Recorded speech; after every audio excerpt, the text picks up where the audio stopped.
এইভাবে মানে থামতে বলতেছে আর কি। সামনে যাই, গাড়িটা দাঁড় করালাম এবং জানালার পাশ দিয়ে আমি তার সাথে কথা বলতেছিলাম, যে আমি তাকে প্রশ্ন করতেছিলাম যে তুমি কে, তুমি কেন এখানে এত রাতে আসো, কি হয়েছে তোমার। জবাব দিচ্ছি। তাকে বললাম যে ঠিক আছে, তুমি গাড়িতে উঠো। তখন আমার পাশের সিটে ওকে বসাইলাম। তখন উনি আমাকে প্রশ্ন করতেছে, আচ্ছা আপনার গলায় যে তাবিজটা আছে ওইটা কি আপনি প্রতিনিয়তই পরে থাকেন? তখন আমি বললাম যে হ্যাঁ। তখন উনি আমাকে বলল যে আচ্ছা, আপনার তাবিজটা আজকে আমাকে দেন, আপনি বাসায় যেয়ে নিয়ে নিয়েন একটা। তাহলে আমার কোথায় তাবিজ ছিল তোমার? আমার গলায় একটা তাবিজ ছিল, সেটা হুজুরের দেওয়া। আচ্ছা। তারপর মহিলাটা আমাকে বলল যে আপনি তাবিজটা খুলে রাখে যান, কারণ ওখানে নাকি লাশের সামনে নাকি তাবিজ নিয়ে গেলে কোনো ধরনের সমস্যা হয়। লাশটার কাছে যাই, শুধু কাপড়টা উঠাইছি, অমনি দেখতেছি আমার সাথে যে মহিলাটা বসেছিল গাড়িতে, ওই মহিলাটাই সেম। দুইজনে একই দেখতে? দুইজনই একই দেখতে।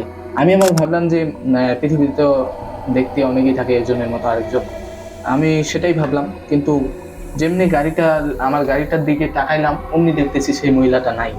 আমাকে বলতেছে যে তুই বেঁচে গেলি, কারণ তোর তাবিজটা খোলার জন্য আমি এত সব ও আচ্ছা। মানে রূপ নিছিলাম ওই তাবিজটা তোমার গলা থেকে খোলার গলা জন্য? থেকে খোলার জন্য। আর আমার তাবিজটা তো খুললেই আমাকে মেরে ফেলবে। ও। পুলটাতে উঠলাম, ওটার সাথে সাথে কালা কালা বিড়ালগুলো আছে না, ওই বিড়ালগুলো দৌড়াদৌড়ি শুরু করলো। এই দিক দিয়ে একটা যাচ্ছে, এই দিক দিয়ে একটা যাচ্ছে, গাড়ির সামনে আবার। তুমি আমার তো দেখতে পাচ্ছ সবগুলাই? জি, আমি তো দেখতে পাচ্ছি, এগুলো অনেক ভয় লাগলো। খোলার পর আমি বাইরে বেরিয়ে আসলাম এবং আমার মোবাইলের টর্চ লাইটটা জ্বালিয়ে সামনে ইঞ্জিনটা দেখলাম যে কিছু হয়েছে কিনা। তো দেখলাম কিছুই হয়নি। তারপর পিছনের দিকটা দেখলাম, কিছুই হয়নি। তারপর আমি গাড়িতে শুধু উঠবো, অমনি তিনজন মানুষের গলা শুনতে পাইলাম, তিনজন মানুষের শুধু আওয়াজটা শুনতে পাইলাম। আশেপাশে তাকাচ্ছে, কেউ নাই। বলতেছে যে তুমি ওই লাশটাকে রেখে চলে যাও, ওই লাশটা আমাদের অনেক দরকার, তুই চলে যা। আর আমাকে সেই মানুষটা, অর্থাৎ মুন্ডু কাটা মানুষটা আমাকে টাইনে নিয়ে যাচ্ছে, পোলটার কাছে নিয়ে গেছে। আমাকে ধরছে, ধরে পোলটার নিচে ফালাই দিছে। নিচে তো পানি, আর আমার খেয়ালও ছিল না যে আমি সাঁতার কাটতে শিখছি। তখন আর কি খেয়াল থাকে, তখন তো আমার মাথা ঘুরতেছিল, অজ্ঞান অবস্থায় সাহস করে গাড়িটার দিকে এগিয়ে আসলাম। দুইটা মুন্ডু কাটা মানুষ লাশটাকে অর্ধেক বেরিয়ে ফেলছে। তারপর আমি কাছে গেলাম, কাছে যাওয়ার পর সাথে সাথে ওরা অদৃশ্য হয়ে গেল। তোর তুই আজকে বেঁচে গেলি শুধু তাবিজটার কারণে, তবে সামনে অনেক পথ বাকি, তোকে ওই লাশটার মতো করবো। আবার গাড়িতে চড়ে বসলাম, আচ্ছা, বিসমিল্লাহ করে। তোমার কাজটা আসলে কি? তুমি খালি অসুস্থ রোগীদের নিয়ে যাওয়া আসা করো, নাকি হচ্ছে লাশ নিয়ে যাওয়া আসা করো? কোনটাকে বেশি করা হয় আসলে আমি আসলে? সচরাচর অসুস্থ রোগীদের আমি নিয়ে আসি হাসপাতালে, আচ্ছা। এবং লাশ নিয়ে যাই না। খুব বেশি নিয়ে যাওয়া আসা করা হয় না? না না, লাশ বেশি নিয়ে যাওয়া আসা হয় না, আচ্ছা। আমি রোগীদের নিয়ে আসি শুধু। তো আমার হাসপাতালে আসার 2-3 মাস হইল। যখন সকালে আসি আমি হাসপাতালে, প্রতিনিয়তই দেরি হয়ে যায় আমার। তো আমি একদিন হাজিরা খাতা করতে আসলাম, পাশে দেখি মন্ডল কাকা। তো মন্ডল কাকাকে জিজ্ঞেস করলাম। মন্ডল কাকাটা আসলে কে? মানে ওই হসপিটালে চাকরি করে? হ্যাঁ, ওই হসপিটালে চাকরি করে উনি, রেজিস্ট্রেশনের খাতাগুলো উনি সবকিছু দায়িত্ব নেন। রেজিস্টার উনি তাহলে? হ্যাঁ। আচ্ছা। তো মন্ডল কাকা আমাকে জিজ্ঞেস করলো, তোমার প্রতিনিয়ত দেরি হয় কেন? তখন আমি বললাম যে আমার স্ত্রী এমন অসুস্থ, যার ফলে আমার আসতে দেরি হয়। তখন কাকা বললেন যে একটা মানুষ রাখতে পারো না কাজের জন্য তোমাদের বাসায়? তখন আমি বললাম যে কিছু করার নেই। তারপর আমি সই করে আমার কাজের জন্য নিচে নামিয়ে আসি। তারপর আমার গাড়ির চাবিটা, অর্থাৎ গাড়ির চাবিটা আমার শান্তি দিদির কাছে ছিল। উনি হচ্ছে উনি কি ওই হসপিটালে চাকরি করে? জি, উনি হচ্ছে হসপিটালের সিনিয়র নার্স। আচ্ছা। ওনার কাছে চাবি থাকে সব অ্যাম্বুলেন্সে, যার ফলে উনি নিচতলায় ছিল না, দোতলায় গেলাম ওনার কাছে। তখন উনি যাচ্ছিল 7 নম্বর বেডের কাছে। তখন আমি শান্তি দিদিকে দেখে বললাম, দিদি আমার চাবিটা। তারপর উনি বললেন যে আমি যাচ্ছি 7 নম্বর বেডের দিকে, এসে দিচ্ছি চাবিটা তোমার। তারপর আসলো, আমি অপেক্ষা করলাম যে কেউ ফোন দিচ্ছে কিনা, যার তার কারণে। তারপর আমি নিচে আসলাম, নিচে আসার পর সন্দীপ দাদার দোকানে চা খাইতে বসলাম। একটা চা খাইলাম, ততক্ষণও কোনো ফোন আসলো না। অর্থাৎ আমি ভাবলাম যে দিনটা মনে হয় ফ্রি ফ্রি সারাদিন বসেই কাটাবো। তখন সাথে সাথেই ঋত্বিক ভাই, তোমাকে যাইতে হবে গুলিস্তান, একজন রোগীকে নিয়ে আসতে হবে, কারণ সেটাই তো আমার কাজ। তখন আমি লোকেশনটা নিলাম, নিয়ে তাড়াতাড়ি বেরিয়ে পড়লাম গুলিস্তানের উদ্দেশ্যে। তখন গুলিস্তান গেলাম, রোগীটাকে নিয়ে আসলাম। আস্তে আস্তে অনেক রাত হয়ে যায়, তখন বাজে প্রায় 8টা। তখন হাসপাতালে আসলাম। তখন আমি অর্থাৎ তখন আমার ডিউটি পুরোপুরি শেষ। তখন আমি বাসার জন্য রেডি হচ্ছিলাম যে বাসায় ফিরবো। তখন এই শান্তি দিদি একজনকে ডেকে আমাকে ডাকলো আর কি, যে তোমার শান্তি দিদি ডাকতেছে। তখন আমি শান্তি দিদির কাছে গেলাম। তখন শান্তি দিদি ছিল 7 নম্বর বেডের কাছে, অসুস্থ মানুষটার কাছে। তখন আমি ভাবলাম যে যাই শান্তি দিদির সাথে দেখা করি। শান্তি দিদি আমাকে বসতে বলল। তখন আমি বসলাম। বসে শান্তি দিদিকে বললাম, দিদি কি বলবেন বলেন, আমাকে আবার বাসায় যাইতে হবে, কারণ আমার স্ত্রী একাই। আচ্ছা। তারপর শান্তি দিদি বলল যে তোমাকে একটা কাজ করতে হবে আজকে। ওই যে 7 নম্বর বেডে মানুষটা ছিল, খুব অসুস্থ ছিল, উনি মারা গেছেন, ওনাকে বাসায় নিয়ে আসতে আচ্ছা, হবে। কত দূর নিয়ে যেতে হবে তাহলে? কুমিল্লা। ঢাকা থেকে কুমিল্লায়? ঢাকা থেকে কুমিল্লা। আমি তো খুব টেনশনে পড়ে গেলাম যে আমি তো রাতে সচরাচর লাশ নিয়ে যাই না, আবার আমার বাসায় যাইতে হবে। ওইদিকে একটা টেনশন, এইদিকে একটা টেনশন। তখন শান্তি দিদি বলল, তোমাকেই আমি বললাম, কারণ লাশ নিয়ে গেলে তোমাকে 10,000 টাকা দেবে। মানে তুমি ঢাকা থেকে লাশটা নিয়ে যাবো হচ্ছে কুমিল্লায়, কুমিল্লা। তোমাকে 10,000 টাকা দিতে 10,000 চাইছে। টাকা দিতে চাইছে। যার ফলে আমি ভাবলাম, আমি 10,000, আমি সারা মাসে বেতন পাই না 10,000, আর একটা লাশ নিয়ে একটা লাশ যাচ্ছি নিয়ে যেতে 10,000। 10,000। আচ্ছা। তখন আমাকে অনেক ভালো লাগলো, মনটা ভালো লাগলো যে 10,000 টাকা পাবো লাশ নিয়ে যাইতে। তখন শান্তি দিদিকে বললাম, দিদি তুমি এত কেন জোর করতেছো আমার, তুমি কি কিছু পাইছো নাকি? বলতেছে, আরে বোকা, জাকিরকে বলতাম, জাকির হচ্ছে নাইট ডিউটিতে থাকে, তো যদি ওকে বলতাম তাহলে ও তো নিয়ে চলে যাইতো। আর তোর জন্য, তুই মরবি যখন, তোর জন্য আমি অন্যের কাছে আবদার করব। তখন আমি বললাম, ঠিক আছে ঠিক আছে। লোকেশনটা দেওয়ার পর আমি দিদিকে আবার প্রশ্ন করলাম যে, দিদি আমার সাথে আবার কেউ যাবে না? উনি বললেন যে, বাইরে গিয়ে দেখো, কেউ গেলে যাইতে পারে। তখন আমি লোকেশনটা নিয়ে বাইরে বেরিয়ে আসলাম। ততক্ষণে দেখি আমার গাড়িতে লাশটা তোলা শেষ।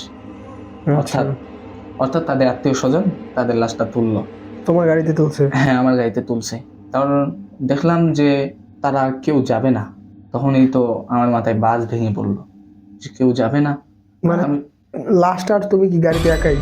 হ্যাঁ, লাশটার গাড়িতে আর আমি একাই। আচ্ছা, তখন কত বাজে, দিনের বেলা কি? না না, রাতের বেলা। তখন বাজে প্রায় 9টা রাত। তখন আমি ফোন দিলাম যে, যাবি কুমিল্লা? তখন উনি বলল যে, না আমি তো এক জায়গায় চলে আসছি, আমি যাইতে পারবো না, যদি 1 ঘন্টা আগে বলতিস তাহলে যাইতে পারতাম। তখন আমার তো অনেক ভয় ভয় লাগতেছিল যে আমাকে একাই যাইতে হবে তাহলে। এতটা রাস্তা? হ্যাঁ, এতটা রাস্তা, তারা, তাদের আত্মীয় স্বজন আবার কেউ যাবে না। তখন আমি একটু সাহস নিয়ে বেরিয়ে পড়লাম সেখান থেকে লাশটাকে নিয়ে। আর তারা তো কেউ আসলো না। তখন আস্তে আস্তে আস্তে আস্তে যাইতে যাইতে যাইতে রাত 10টা বাজলো। রাত 10টা বাজার পর আমি মাঝ রাতে আছি, অর্থাৎ মধ্য রাস্তায়। তখন আহ, অনেক অন্ধকার, নিঝুম রাত, শুধু শেয়ালের ডাক আর ঝিঝি পোকার ডাক শোনা যায়। তখন আমাকে অনেক একটু সামনে এগিয়ে একটা রেস্টুরেন্ট দেখতে পাই, কারণ আমার অনেক ক্ষুধা লাগছিল। যার ফলে আমি ওখানে কিছু খাই। খাওয়ার পর তখন আমি সেই রেস্টুরেন্টের মালিককে বললাম যে, আঙ্কেল, কুমিল্লা যাওয়ার কি শর্টকাট রাস্তা আছে? উনি বললেন যে, হ্যাঁ আছে বাবা, একটু সামনে যাও, সামনে যায় ডানে ঘুরবা। তো তুমি মানে ভালো, বেশি দূরের রাস্তা, এই জন্য তুমি শর্টকাটে যাইতে যাচ্ছ শর্টকাটে যাইতে তাড়াতাড়ি? যাচ্ছি, কারণ আমাকে আবার রাতের মধ্যে ফিরে আসতে হবে বাসায়। হুম। তো আমাকে বললো যে, বাবা একটু সামনে যাবা, সামনে যাওয়ার পর ডান দিকে একটা রাস্তা গেছে, সেই দিক দিয়ে তুমি চলে যাবা। কিন্তু হ্যাঁ, একটা সত্য আছে, সেই রাস্তা দিয়ে তুমি ভালোভাবে যাবা, কারণ ওই রাস্তাটা অনেক খারাপ। তখন আমি বললাম যে, ঠিক আছে।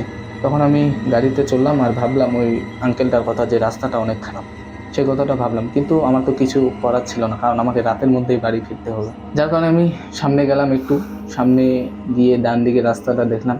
তখন সেই রাস্তা দিয়ে যাচ্ছিলাম। যাইতে যাইতে যাইতে যাইতে অনেক রাত হয়ে যায়, নিঝুম রাত, মানুষ চলাচল করে না ওই রাস্তাটা দিয়ে সচরাচর। আশেপাশে কেউ নেই, শুধুই ঝিঝি পোকার ডাক।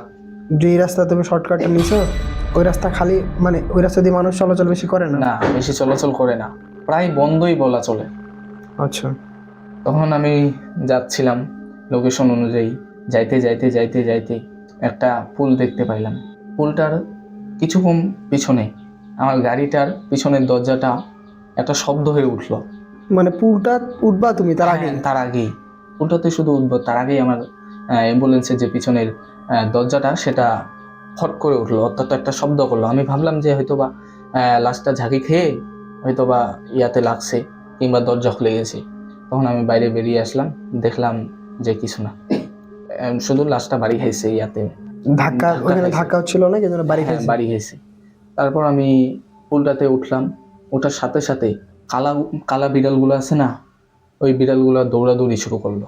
এই দিক দিয়ে একটা যাচ্ছে, এই দিক দিয়ে একটা যাচ্ছে, গাড়ির সামনে আবার।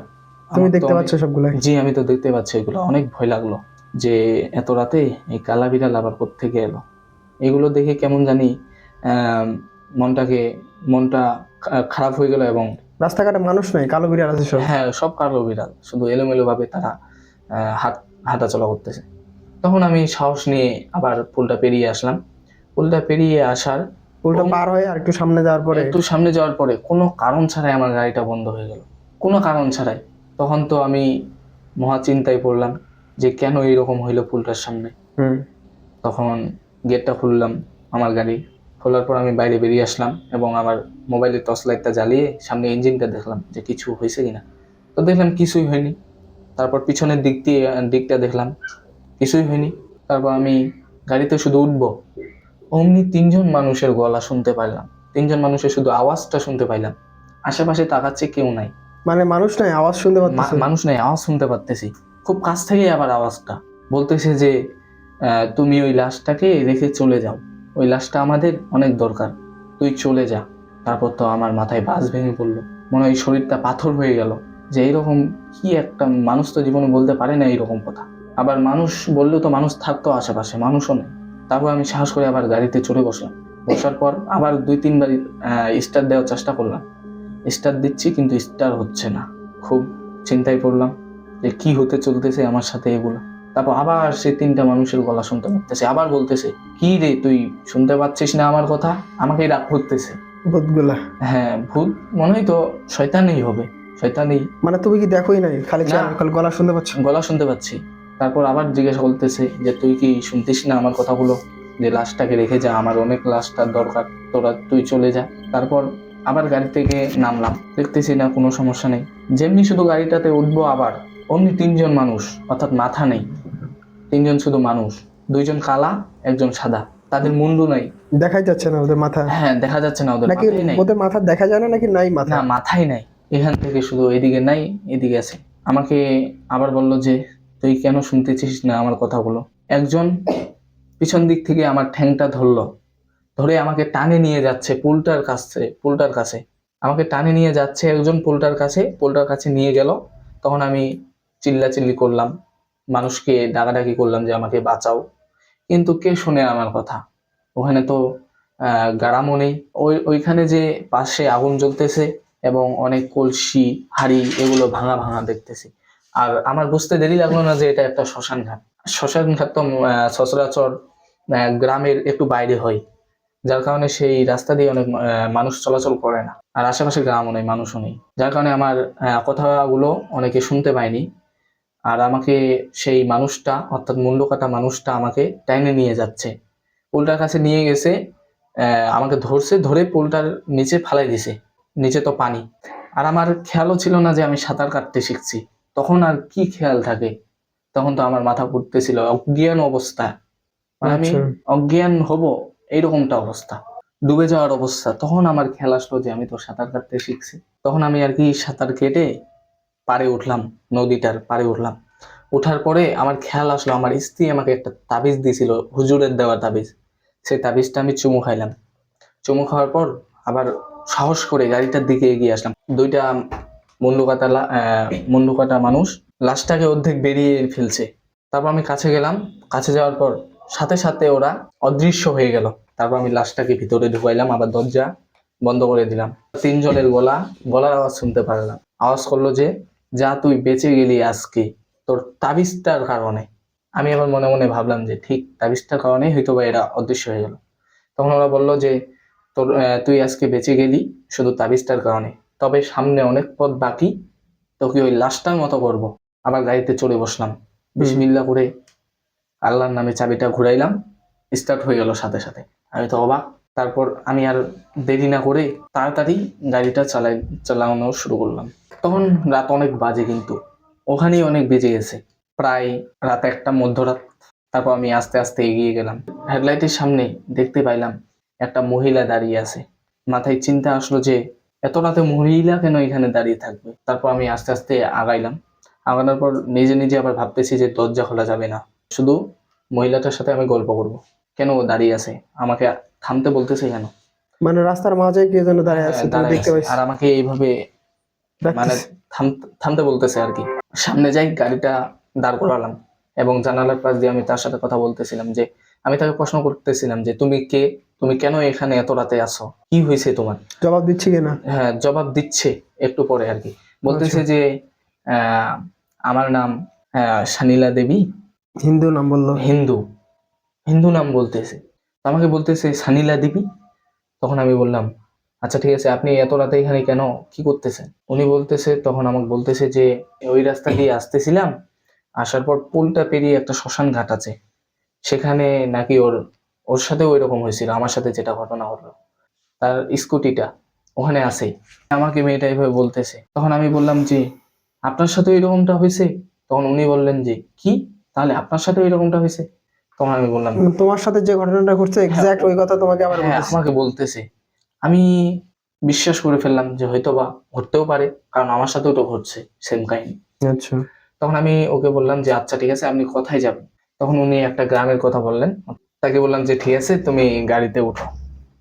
তখন আমার পাশের সিটে ওকে বসাইলাম। তখন উনি আমাকে প্রশ্ন করতেছে, আচ্ছা আপনার গলায় যে তাবিজটা আছে ওইটা কি আপনি প্রতিনিয়তই পরে থাকেন? তখন আমি বললাম যে হ্যাঁ। তখন উনি আমাকে বলল যে আচ্ছা, আপনার তাবিজটা আজকে আমাকে দেন, আপনি বাসায় যেয়ে নিয়ে নিয়েন একটা। তাহলে আমার কোথায় তাবিজ ছিল তোমার? আমার গলায় একটা তাবিজ ছিল, সেটা হুজুরের দেওয়া। আচ্ছা, ওইটা খুলে ফেলতে বলতেছে? হ্যাঁ, না, ওটা খুলে ওনাকে দিতে বলতেছে। ও আচ্ছা। মহিলাটা চাচ্ছে আর কি আমার কাছে। আর তারপর? বলতেছে যে আমাকে তাবিজটা দাও, আর না, তুমি বাসায় যাই আরেকটা নিয়ে নিও। আমি আচ্ছা। হেসে বললাম যে না, এটা দেওয়া যাবে না। তারপর ও তো আর কিছু বললো না। তখন যাচ্ছিলাম। তারপর হঠাৎ গাড়ির সামনে একটা সাদা পরিহিত কাপড়, হয়তো বা লাশই হবে, রাস্তার মাঝখানে শুয়ে আছে। আচ্ছা। আমি এবার চিন্তা করলাম যে হয়তো বা কোনো মানুষ লাশটাকে ফেলে চলে গেছে, অর্থাৎ যেভাবে মানুষকে দাফন করা হয় সেই রকমই।